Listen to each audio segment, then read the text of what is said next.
Lake. Camping. Yan. Andyan si Tito Eric. What's up? Yan. Nagtatayo na kami ng mga tent. Tingnan nyo na naman ang view. Napakaganda. Umuulan pa dyan. Tingnan mo, hindi pa umaandar yung apoy. Yan, nilagyan namin ng tissue sa baba para umusok. Then, yan, tissue and paper na lang kasi wala kaming dalang gas. Tapos, yan. Tulungan namin ng tent kasi umuulan dyan. Grabe, ang ganda ng spot. Sobrang liblib na lugar yan, guys. Bali, pumasok lang kami sa gilid ng highway. Tapos yun, nakita namin yung spot na yun. Hello! Saan tayo ngayon? Yan. We're in Abraham Lake camping. Ilang oras set up? I don't know, it's like an hour and a half. Ito yung set up namin, namunting set up. Tapos, ito yung view. Wake up like this. 2 hours later. Yan, sa mga time na yan, nagbo-bonfire na lang kami, relax.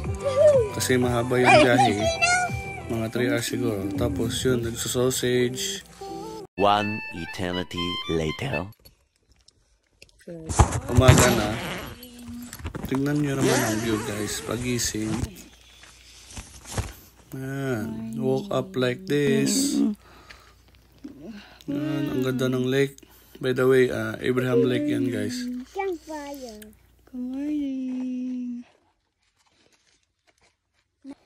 Yan. Tapos pagising ko, tingnan nyo naman yung position nila. Ang ganda. Nagchichill lang. Hinintay siguro nila ako magluto.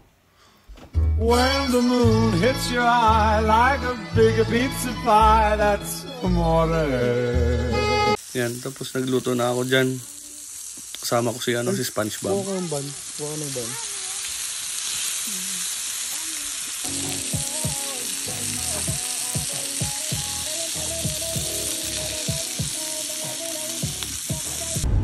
Pagkatapos namin kumain, pumunta naman kami sa Crescent Falls.